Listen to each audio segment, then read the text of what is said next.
Entonces, vamos a ver, acá tenemos un apunte que lo tienen, como les dije recién, en la carpetita de aportes, en el aula virtual, y este es un resumen del conjunto de los números reales, ¿ya? Entonces nosotros ya vimos, partimos de adentro hacia afuera, el del conjunto más chico, los números naturales, que eran el 1, el 2, etcétera, la operatoria I, la operatoria en Z, que acuérdense que eran los números enteros positivos, los enteros negativos, y el 0, ¿se fijan? Números enteros, o sea, Z, el 0, los números positivos, los números negativos, enteros, y los números reales que contemplan todos estos números, ¿ya? Entonces, la definición, recordar lo que es un número racional, lo que es un número irracional, que ya los vimos, y ahora vamos a revisar la axiomática de los números reales, ¿ya? Acuérdense que los axiomas son reglas que no se demuestran, se aceptan y se utilizan, ¿ya? Nosotros más, perdón, me atoré. Más adelante en el curso vamos a ver un capítulo completo, una unidad completa de números reales, donde vamos a trabajar con estas cosas con más detenimiento, digamos, vamos a hacer más demostraciones, etcétera, pero es importante conocer cuál es la axiomática de los números reales para ver con qué herramientas nos estamos moviendo, ¿de acuerdo? Entonces, vamos a ver la axiomática, los axiomas que cumple los números reales con la operación suma. Se supone que los números reales tienen que tener una operación suma y una operación punto. En el fondo, nosotros sabemos que esta operación suma es la suma habitual, y este puntito que está acá es la multiplicación habitual entre dos números reales, y además una relación de igualdad, que contempla cuando una expresión es igual a otra expresión, ¿ya? Entonces, los reales con la suma cumple estas 5 operaciones que están acá, perdón, estos 5 axiomas. Primero, la propiedad de clausura, que si tenemos dos números reales, la suma de esos dos números también nos da un número real, o sea, cae dentro del mismo conjunto. Para todos A, B y C, que son números reales, vamos a poder asociar como nosotros queramos. O sea, por ejemplo, dejar afuera el primer elemento, sumar primero estos dos, y esto que está acá va a ser un número, y ese número va a ser igual que, por ejemplo, asociar o sumar primero los dos primeros y el resultado por el tercer número. ¿De acuerdo? Eso se llama la propiedad asociativa o el axioma asociativo. Después, que existe un cero en los reales, un cero en los reales que cumple con qué condición? Que cualquier número real sumado con cero nos da cero más el mismo número real, y esto es igual al número. O sea, este cero se conoce como el neutro aditivo, ¿de acuerdo? O sea, es un elemento en los números reales tal que al sumarlo con cualquier otro elemento nos da el mismo A.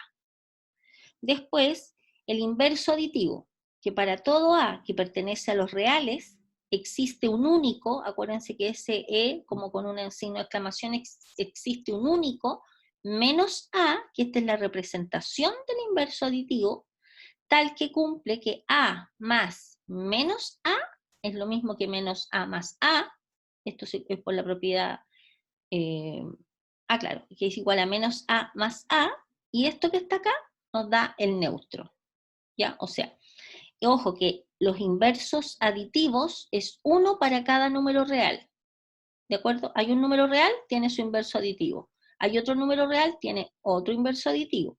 El que es único, es uno solo para todos los números reales, es el neutro aditivo, ¿ya? Los inversos aditivos para cada elemento, cada número real tiene su propio inverso aditivo. Y además la axioma de la conmutatividad, que si tenemos dos números reales, sumar A más B es lo mismo que B más A, ¿de acuerdo? Entonces, nosotros vamos a decir que los reales con esta operación suma forma una estructura que se llama grupo abeliano, ¿ya? ¿Ok? Después, ¿qué propiedades cumplen los reales ahora con la multiplicación? Entonces, con la multiplicación cumplen los siguientes axiomas. Primero, que para todo A y B en los reales, el producto también está en los reales, o sea, también cumple el axioma de clausura, o sea que después de tomar los dos números reales y operarlos, el resultado también nos da un número real. La propiedad asociativa nos dice que si tenemos A por B por C, esto es lo mismo que A por B, y el resultado lo multiplicamos por C, ¿de acuerdo? O sea, podemos asociar en la multiplicación, podemos asociar como nosotros queramos, ¿ya? Después, la existencia del neutro multiplicativo. Dice que existe el número 1, que es la representación del neutro multiplicativo dentro de los reales, tal es que cualquier número multiplicado por 1 es lo mismo que 1 multiplicado por el número y nos da el mismo número. O sea, no le hace nada en el fondo al número. Ese se llama neutro multiplicativo y es uno solo para todos los números reales. Después, para todo A que pertenece a los reales existe un único A a la menos 1, tal que A por A a la menos 1 es igual a la menos 1 por A. Eso dice, lo voy a corregir al tiro, dice más A, pero debe decir por A.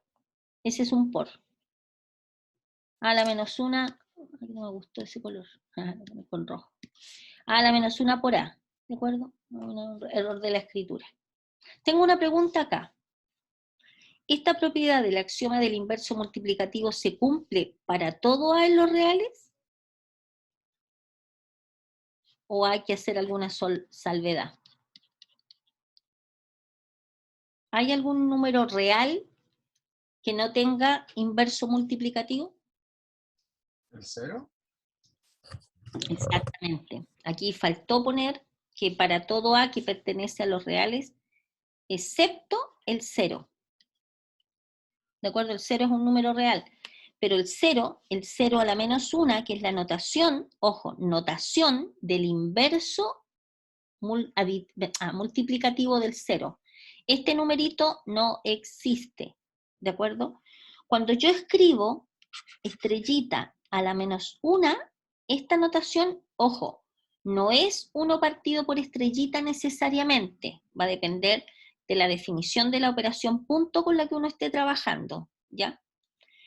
Asterisco estrellita representa el inverso multiplicativo de estrellita. O sea, ¿qué significa que estrellita a la menos 1 sea el inverso multiplicativo de estrellita? Significa que estrellita operado con el inverso multiplicativo de estrellita nos da la unidad, que es el neutro de la multiplicación. ¿De acuerdo? Esa es la traducción de que algo sea el inverso multiplicativo de otra cosa. Bueno, y al revés también, digamos, por supuesto. Que si lo multiplicamos por la derecha o por la izquierda da lo mismo. ¿Ok? Entonces, para todo A perteneciente a los reales, con A distinto de 0. A no puede ser 0. ¿Ok? Ya. Después el axioma conmutativo, bueno, si tenemos dos números reales, A por B es lo mismo que B por A. ¿Ok? ¿Ya? Entonces, con estos axiomas, los reales y la multiplicación forman una estructura algebraica de grupo abeliano. ¿Ya?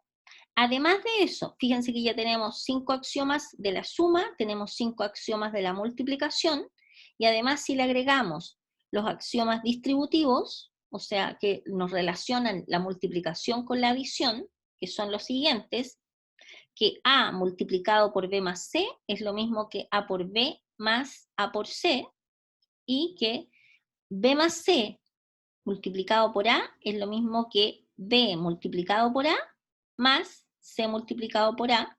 Si se cumplen además estos dos axiomas, junto con los 10 axiomas anteriores, nosotros vamos a decir que el trío, que son los números reales con la operación suma y la operación multiplicación, y además la relación de igualdad, al cumplir con estos 12 axiomas, forman una estructura algebraica que se llama cuerpo o campo.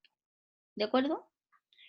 ¿Ya? Esto es como información nomás, no, ustedes no se tienen que aprender estas cosas de memoria, sino que solamente saber que en cualquier problemática donde aparezcan números reales, ustedes saben que esos números cumplen estos 12 axiomas, por lo tanto los pueden llegar y ocuparlos, ¿de acuerdo? Estos axiomas no hay que demostrarlos. ¿Ok? Ya, ahora, a partir de estos axiomas, nosotros vamos a tener un montón de teoremas, ¿de acuerdo? Estos teoremas sí pueden ser demostrados, ¿cómo? Usando los axiomas que aparecen arriba, ¿ok? De hecho, hicimos algunos nosotros. Por ejemplo, si tenemos que A, B, C y D pertenecen a los reales, si A más B es igual a más C, nosotros podemos decir a partir de acá que necesariamente B es igual a C. ¿De acuerdo? No hay que justificarlo, digamos, primer teorema. Segundo teorema, si A y B pertenece a los reales, existe un único X en los reales tal que A más X nos va a dar B.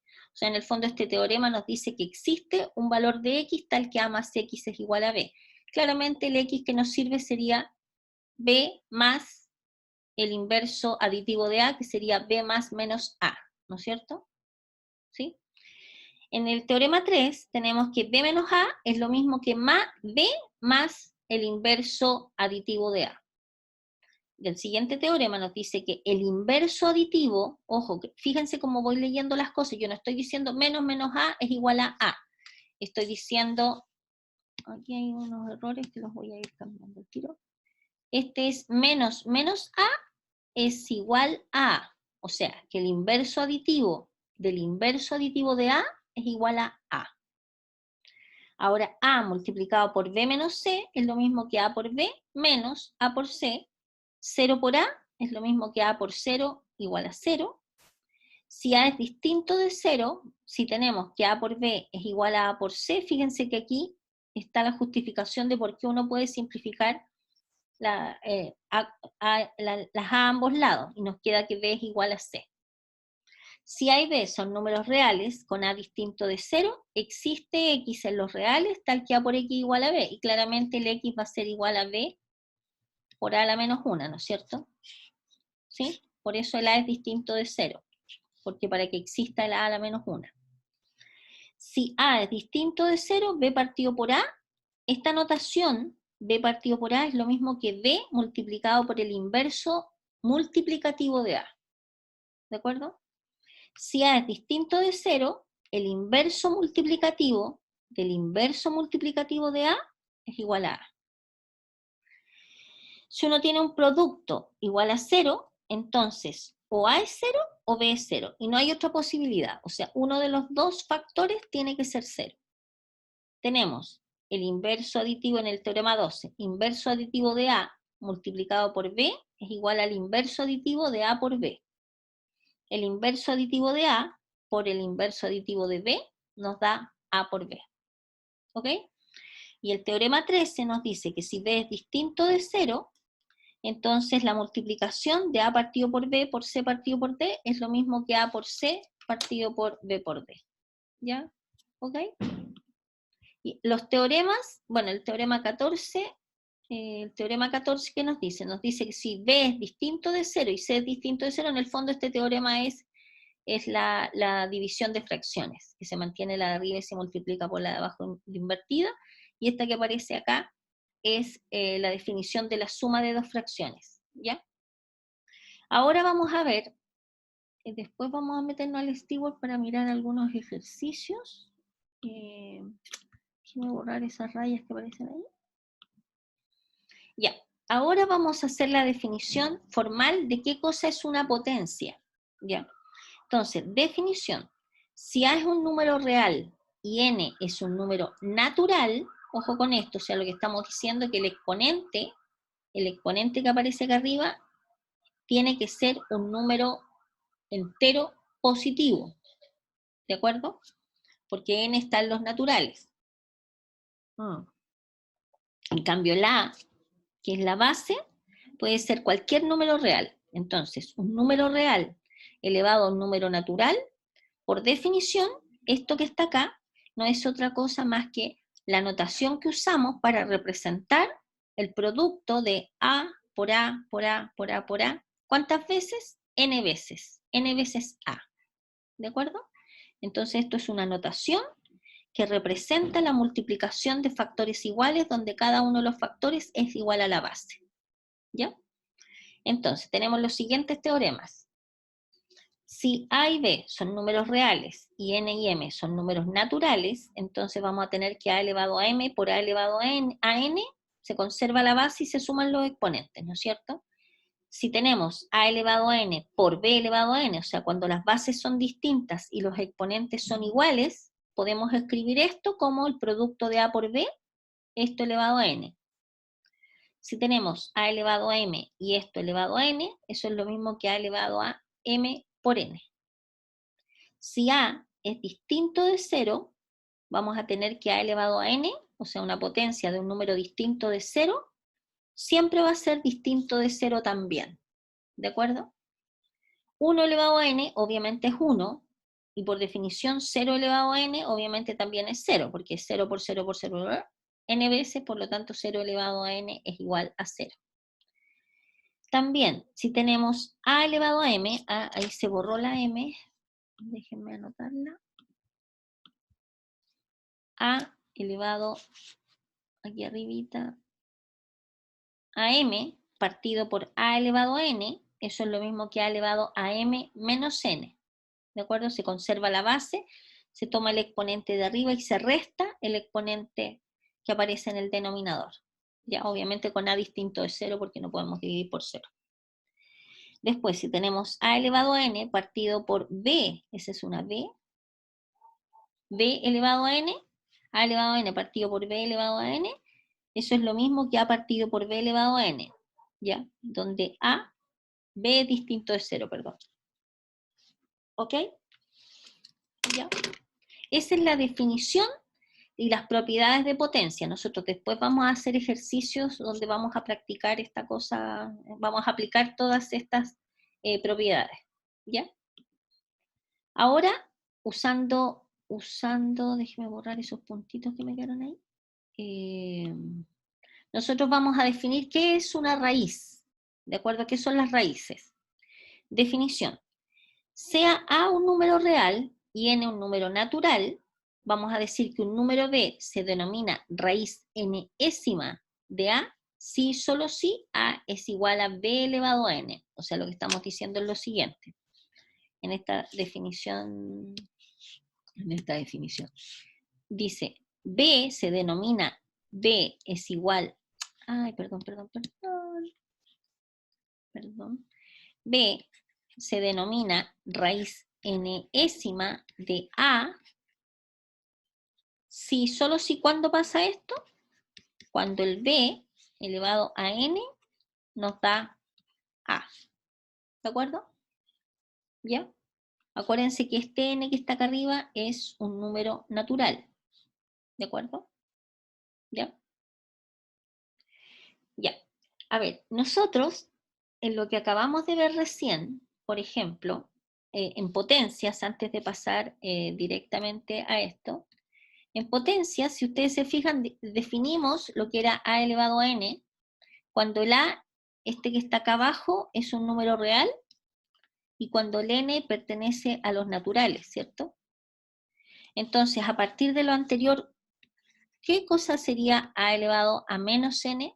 Por definición, o sea, fíjense que tenemos acá los naturales, pero si este es un natural y le ponemos un signo menos, en el fondo este elemento, ¿a dónde pertenece? Pertenece a z men, a los enteros negativos, ¿no es cierto? Entonces, a partir de la definición anterior de potencias, podemos decir que a elevado a menos n, y lo definimos de esta manera, es 1 partido por a elevado a n. Nosotros ya tenemos la definición de lo que es a elevado a n, con este número n, un número natural. Por lo tanto, a elevado a un número negativo va a ser igual a esto que está acá, ¿de acuerdo? Por definiciones, 1 partido por a elevado a n, ¿ok?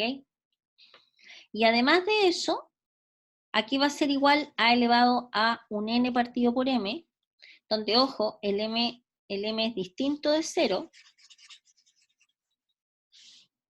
el m es distinto de 0, y el n y el m pertenecen a los naturales.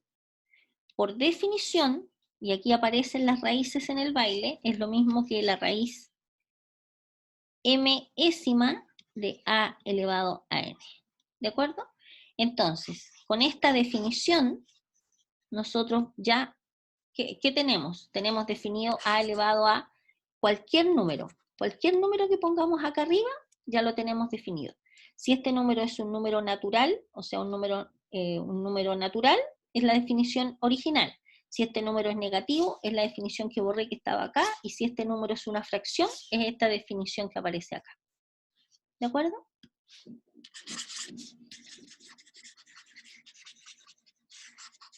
Ya. Volvamos a las raíces entonces, esto se me había quedado en el tintero.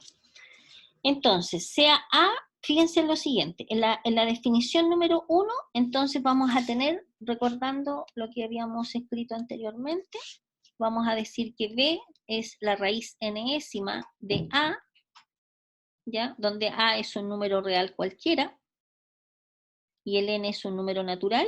Esto se cumple sí, solo sí, el b elevado a n nos da el argumento de la raíz, ¿ya? Y en esta que está acá, ahora fíjense que esta es condicionando el a un número real cualquiera. Ahora, si a pertenece a los reales positivos, fíjense, si a pertenece a r más y n está en los naturales, la raíz enésima de a es la única raíz enésima positiva de a. O sea, lo que estamos diciendo, que si el argumento es un número positivo, la raíz enésima de un número positivo tiene que ser un número positivo. ¿Ya? Entonces, aquí hay observaciones importantes. Primero, vamos a hacer análisis respecto de los distintos valores que podría tomar a y el n. ¿Ya? Fíjense en lo siguiente. Si a es un número real positivo y n es un entero positivo y es un número par, a tiene dos raíces enésimas, que serían la raíz enésima de a y la raíz enésima de y menos la raíz enésima de a. A ver, esto que estamos analizando es ojo con esto, porque es súper importante entender el contexto en el que estamos haciendo estas afirmaciones. Estamos en un contexto numérico. Después cuando aparecen funciones y ese tipo de cosas que van a aparecer como a fines de semestre, esto va a recibir algunas modificaciones. Lo que estamos diciendo es lo siguiente. Si tenemos raíz enésima, perdón, donde el n es un número par y este es un número positivo, entonces este va a tener dos valores. O sea, uno es la raíz enésima de este a, estamos asumiendo que el n es un número par, y el otro es menos la raíz enésima de este. ¿De acuerdo? Va a tener dos respuestas, dos valores. ¿Ya? Y esto es principalmente, por ejemplo, la raíz cuadrada de 4, aquí es igual a 2 y menos 2. ¿De acuerdo? Esto es, insisto, en el contexto numérico. ¿De acuerdo? En el segundo ejemplo dice, si a es un real positivo y n un z positivo y el n es impar, a va a tener solo una raíz. O sea, lo que estamos diciendo es que si tenemos acá siempre el a en estos dos primeros casos, el a positivo y el n impar. Por ejemplo, raíz cúbica de 8. Raíz cúbica de 8 es igual a 2 nomás. Tiene una única solución, una única raíz, cuando este es impar y este es positivo. ¿Ya? ¿Qué pasa ahora? Si el a fuese, perdón, si acá tenemos un número par y este fuese un número negativo, que es lo que dice acá en esta tercera observación, y n es par, esta expresión no existe en los reales. En realidad esta expresión sería, o sea, si a pertenece a los números negativos, esta expresión no existe en los reales. Por ejemplo, si ustedes toman la calculadora y ponen raíz cuadrada de menos 25, les va a arrojar error. ¿De acuerdo? Eso significa que esta expresión no existe en los reales. ¿De acuerdo? Profe, una pregunta. ¿Sí? Ahí mismo en la calculadora de lo que está hablando, obviamente esto sería un número imaginario. ¿Cómo se pone un número imaginario en la calculadora? Siempre he tenido esa duda. No se pone. ¿No se puede? No, no se puede. O sea, a menos que sea una Ah, calculadora programable, una supercalculadora. Usted en una calculadora ya. y corriente es para que usted opere solamente números reales. Ya. ¿Entiende? O sea, hay unas calculadoras que son programables y que tienen así como una aplicación que trabaja con números complejos, pero ya eso es una calculadora, otro tipo de calculadora, digamos, más cuática. Y no vale ni la pena invertir en eso, porque cuando ustedes tengan el tópico de números complejos, ustedes no necesitan esa calculadora en realidad. No es algo necesario, así que no estén pensando en comprarse por Amazon, sí, a distancia, una calculadora que trabaje con números complejos. No es necesario y no es necesario, ¿me entiendes? Pero las calculadoras normales no trabajan ninguna con números complejos. ¿Ya? Ahora, ¿qué pasa? O sea, cuando ustedes, por ejemplo, no existe. Entonces uno dice, claro, ¿cuánto es la raíz cuadrada de menos 25? ¿Qué número al cuadrado nos da menos 25? No, no existe. No está definido dentro del mundo de los reales. Esto está definido dentro del mundo de los complejos. Pero a nosotros no nos interesa el mundo de los complejos todavía. ¿Ok? ¿Ya? Y después, y la última observación, ¿qué pasa si esto que está acá adentro es impar? Impar. Si esto es impar, entonces si A está en los reales positivos y el n es impar, va a tener solo una raíz enésima. Entonces, por ejemplo,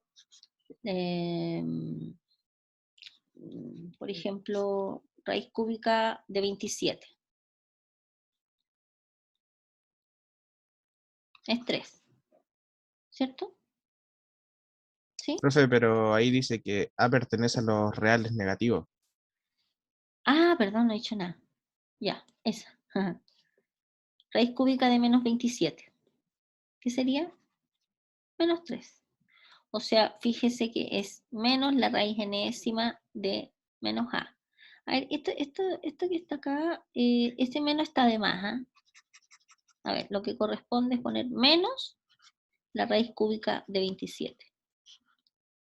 O sea, si A pertenece a los reales negativos, o sea, está bien, pero lo voy a explicar porque yo creo que se confunde. Miren, por ejemplo, en esto que aparece acá, antes de que lleguemos al menos 3, ya, como bien dice su compañero, el A es un número real negativo. Este es A, estamos tomando el ejemplo de A igual a menos 27, ¿cierto? Raíz cúbica de menos 27, según esta fórmula, es menos la raíz cúbica de menos, fíjense que hay un menos ahí, a el A. El A es menos 27, ¿cierto? Y menos 27 es 27. ¿Cuánto es raíz cúbica de 27? 3. Y con el menos nos queda menos 3.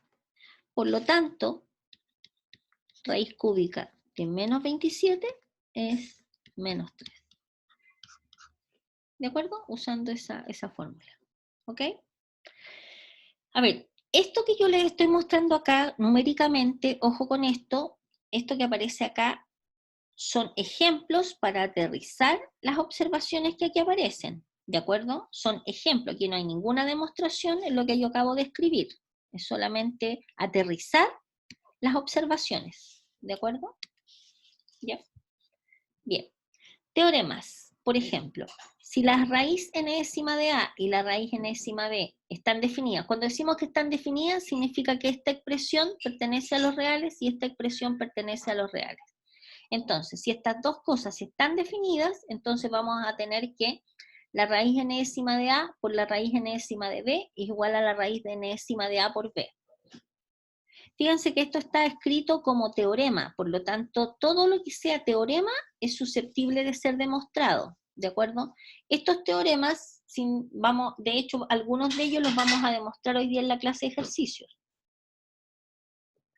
¿De acuerdo? ¿Ya? Entonces, tenemos que la raíz enésima de A por la raíz enésima de B es lo mismo que la raíz enésima de A por B.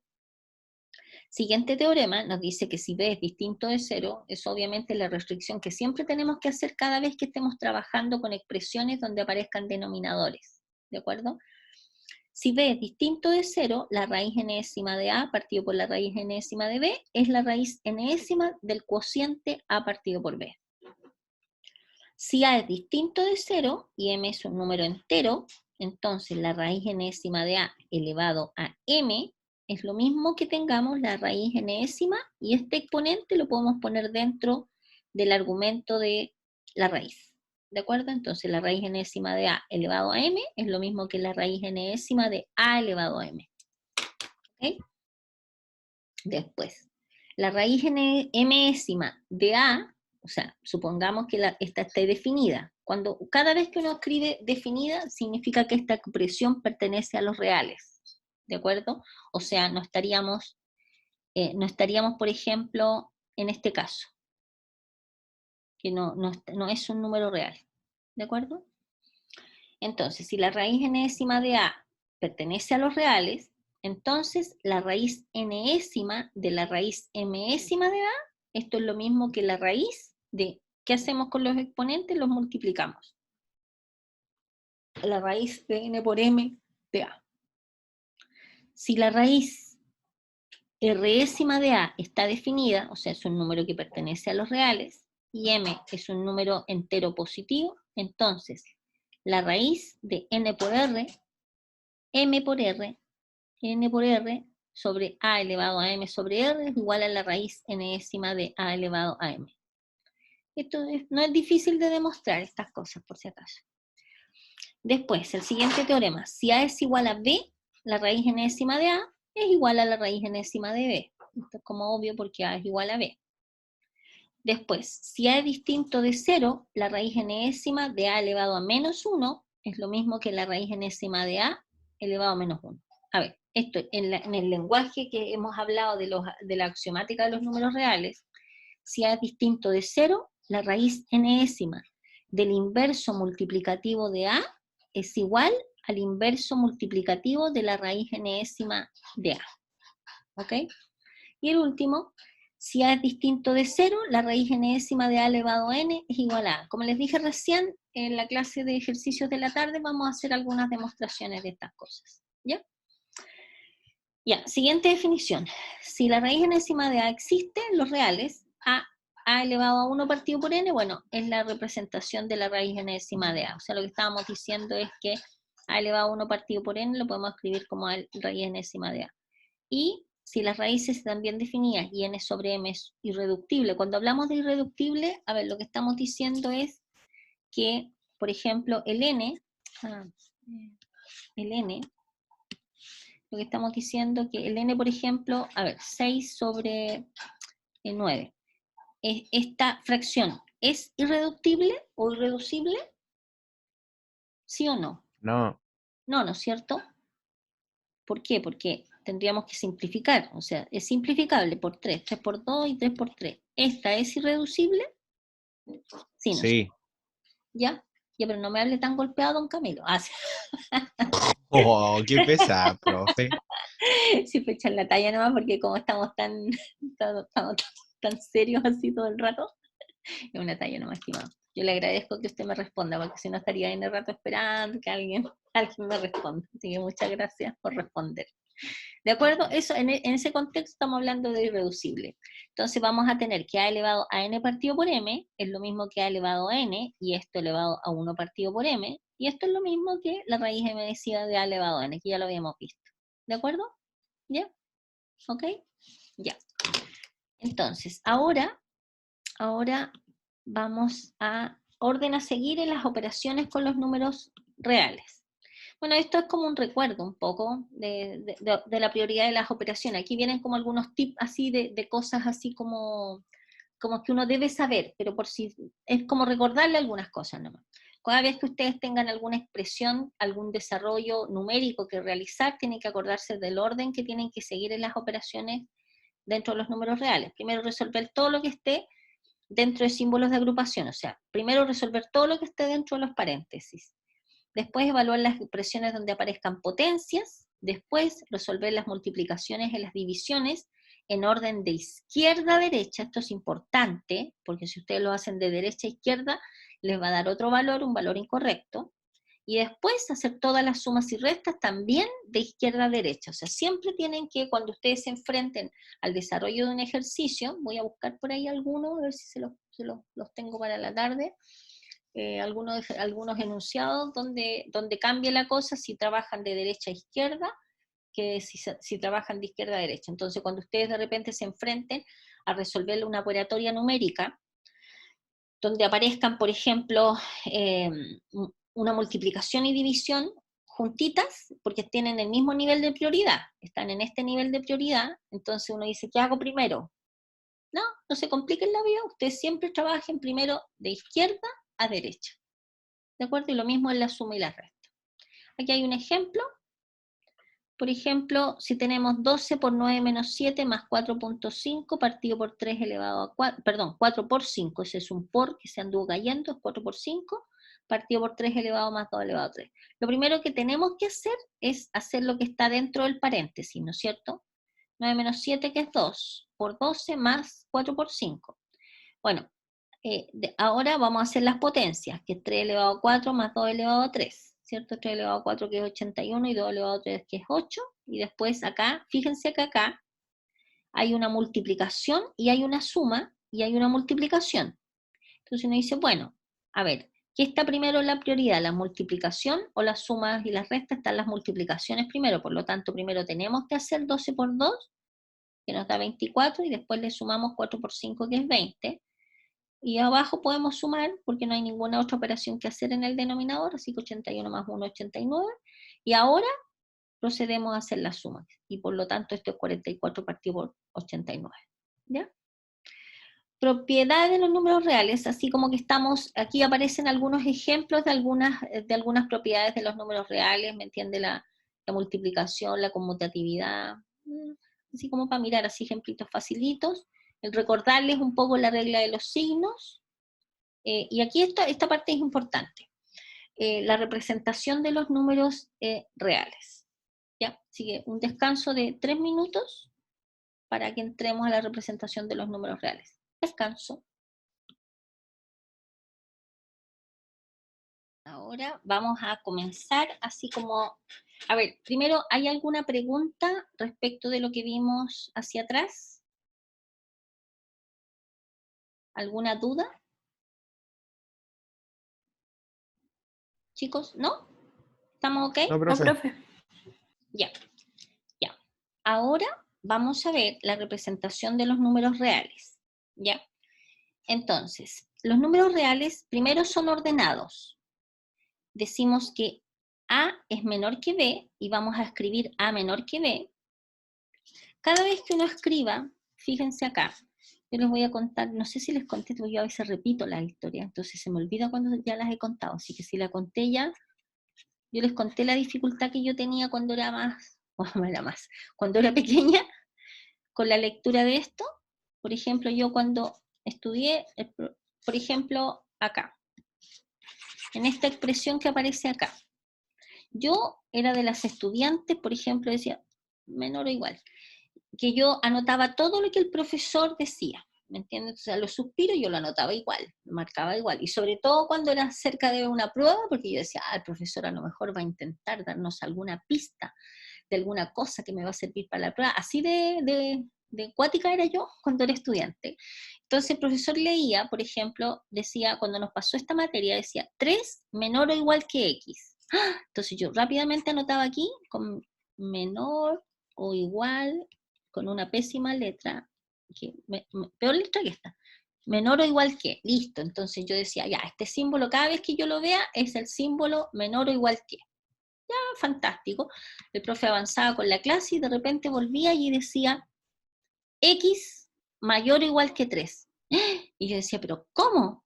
Si el profe dijo que este símbolo era menor o igual que, ¿por qué ahora dice que es mayor o igual que? Entonces dije, hay dos posibilidades. Me equivoqué aquí cuando anoté, pero yo decía, no, yo estoy súper concentrada en la clase, así que no me puedo haber equivocado. O el profesor se equivocó. Y este símbolo lo leyó mal, porque este símbolo es menor o igual que es lo que yo había escrito primero.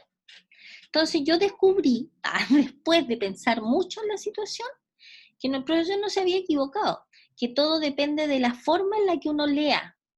Si yo estoy leyendo de izquierda a derecha y aparece este símbolo, yo lo único que tengo que tener claro, que es la parte que está abierta, está la expresión que es más grande.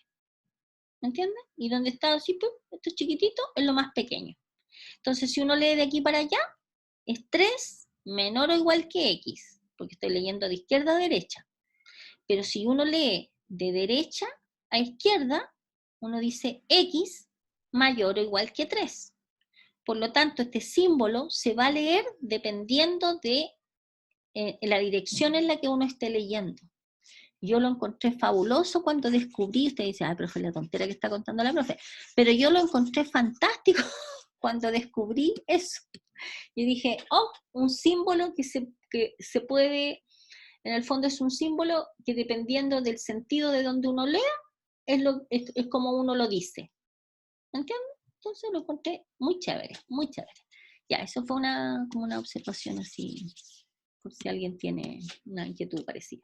Entonces, bueno, primero los números reales son números ordenados, o sea, si uno tiene dos números reales, un A y un B, uno puede decir qué número es mayor que o menor que el otro. Entonces, uno va a escribir, ojo con esto porque esto es importante, la definición de que A sea menor que B, A es menor que B, si y solo si, fíjense, el B menos A es mayor que 0, o sea, si B menos A pertenece a, ¿qué cosa? A los reales positivos.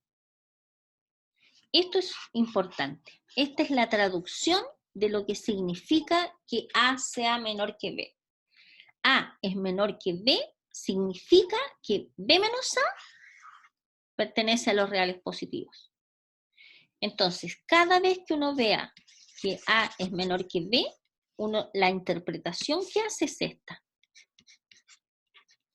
Que B menos A pertenece a los reales positivos. ¿Ya? ¿De acuerdo? Y bueno, claramente si aparece un menor o igual, acá sería B menos A pertenece a los reales positivos, unión el 0. O sea, si fuese lo que quiero decir A menor o igual que B, esto es equivalente a decir que B menos A pertenece a los reales positivos, unión el 0. Porque cuando es un menor o igual, significa que A podría ser igual a B. ¿De acuerdo? O sea, A menor o igual que B significa que A es menor que B, o A es igual a B. Entonces, tenemos que tener contemplado el caso en el que A sea igual a B, y cuando A es igual a B, esta diferencia, B menos A, va a ser 0, ¿no es cierto? Por lo tanto, tenemos que agregar acá el 0, porque B menos A podría ser un número positivo, o podría ser 0. ¿De acuerdo? ¿Ya? A ver, lean esto con detenimiento primero, para ver si aparece alguna duda, alguna reflexión. ¿Ya? Ya. Bien. Entonces, nosotros, fíjense acá, tenemos la recta real. Acá se supone que uno grafica el menos infinito y el más infinito. A ver, estos símbolos que aparecen acá no tienen un valor. O sea, de hecho, si ustedes ponen más infinito, menos infinito en la calculadora, no pueden ni siquiera escribirlo, ¿de acuerdo? Porque este número es la representación o el símbolo que representa el número más positivo más grande que existe. Y esta es la representación del número real más pequeño que existe. ¿Cuánto vale? No tengo idea, porque alguien me puede decir, ah, profe, yo creo que más infinito es igual a 1.000.000, así 1.000.000 con harto cero, elevado a 1.000.000 con harto cero. Yo le digo, sí, ese número que usted me está dando es súper grande, pero hay otro más grande que ese. ¿Cuál, profe? Este, no sé cuántos ceros pudo ser. 3, 4, 5, 6, elevado a 1, 2, 3, 4, 5, 6, supongamos que ahí hayan 6, más 1. Yo tengo uno más grande que es este. Y alguien dice, profe, no, ese no es el más grande, porque hay otro más grande que él, que es este mismo, más 1. Y después alguien dice, no, profe, este no es el más grande. ¿Me entiende? Y así podríamos estar eternamente diciendo cuál es el más infinito o el menos infinito, porque no están definidos. Es la representación que representa un número que nosotros no podemos saber cuánto vale, no lo podemos calcular, pero existe, digamos. ¿Ya? Bueno, hay que meterse a teoría de número más fina como para trabajar con estas bicharracos, pero por ahora solamente me interesa que ustedes sepan que esta es la representación del número real más grande, y esta es la representación del número real más pequeño. Ya, entonces dibujamos una recta real, acá ponemos el 0, que es el neutro aditivo, y a la derecha están los reales positivos, a la izquierda los reales negativos. Yo les voy a preguntar una cosa aquí, por ejemplo. Entre el 0 y el 1, no, entre el 0, sí, entre el 0 y el 1. ¿Cuántos números reales hay acá? Acuérdense que los reales contemplan todos los números, todo tipo de números, pueden ser raíz de 2, pi, 7.2, 0,8, no sé. ¿Cuántos números reales hay entre 0 y 1? Infinitos racionales, ¿o no? Infinitos números en general, infinitos números. Cuando usted habla de racionales, claro, hay infinitos, ¿no? Infinitos números reales. Acuérdense que los racionales son reales, por lo tanto está contemplado lo que estoy diciendo, hay infinitos. Y uno dice, ay, pero ¿cómo infinito? Mire, por ejemplo, si usted toma entre 0 y 1, usted toma el número que está a la mitad, sería 0 más 1 medio. Después, entre 0 y 1 medio toma la mitad, un cuarto. Entre 0 y un cuarto toma la mitad, y después sigue tomando la mitad, cada vez se va a ir metiendo cada vez más, y siempre va a ir encontrando números, siempre aparece uno, claro, son racionales, pero son reales. ¿Se fijan? Entonces acá adentro hay infinitos números. Mire, fíjense que estamos hablando solamente de una unidad, ¿de acuerdo? Y así, el 2 hay otro, acá hay otro conjunto de infinitos números, o sea, lo que estamos diciendo es que acá en cada uno de estos pedacitos hay infinitos números, racionales, irracionales, está lleno de números reales, ¿ok? ¿Ya? Bueno, hay toda una teoría al respecto, súper bonita y fina, y aquí hay algunos ejemplos de números reales, ¿ya? Ya, considerando la notación que definimos recién, que A menos B, si A es menor que B, esto es equivalente a decir que B menos A pertenece a los reales positivos, o sea, uno toma el que es mayor, le resta el anterior, y esa diferencia es un número real positivo. Por ejemplo, si uno tiene que A menos B es positivo, es mayor que 0, esto es equivalente a decir que A es mayor que B, ¿no es cierto? Y si B menos A es positivo, o sea, si B menos A es positivo, esto es equivalente a decir que el A es menor que B, o que B es mayor que A. ¿De acuerdo? Es lo que aparece acá abajo. ¿Ya? No es algo. Ya. Y ahora, vamos a ver, mañana vamos a operar con estos intervalos. Entonces ahora vamos a ver la notación de intervalos. Cómo nosotros representamos los distintos subconjuntos de los números reales. ¿Ya? Entonces, por ejemplo, este es un diagrama que fue sacado del Stewart. ¿Ya?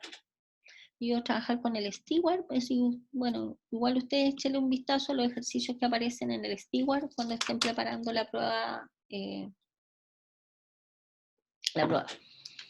A ver, por ejemplo, la notación, esta notación que aparece acá, dice el intervalo abierto AB, que aparece así, o sea, por ejemplo, cada vez que ustedes tengan un redondito, esto es equivalente que aunque aparezca así, porque hay algunos libros, textos donde aparece así, corchete para afuera.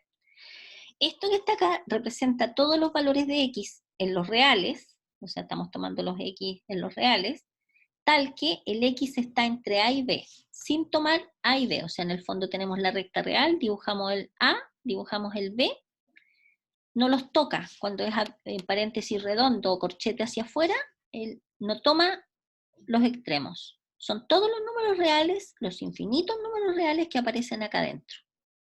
¿De acuerdo? Si aparece corchete cerrado, significa que sí lo toma. Por ejemplo, cerrado en A y en B, significa, por eso se pone en negrita, que puede incluir el A y puede incluir el B. Y son todos los numeritos que están acá adentro. Bueno, y ahí son variaciones cuando uno es abierto, otro cerrado. Siempre, siempre, siempre, bueno, ahí yo le pondría el símbolo más, a mí me gusta ponerle más infinito y menos infinito. Entonces, por ejemplo, si va de A a infinito, significa que parte en A, no toma el A porque es un paréntesis redondo y sigue. O sea, son todos los números reales que están a la derecha del A. Y así con todas las otras demás figuras, ¿de acuerdo? El más y el infinito y el menos infinito obviamente siempre se escriben en corchete abierto, porque no podemos atrapar esos numeritos. ¿De acuerdo? Ya, entonces, eso es lo que corresponde a esta clase. Les voy a contar lo que vamos a hacer en la clase de mañana. ¿Ok? Y entonces me voy a despedir de la grabación ahora. Adiós.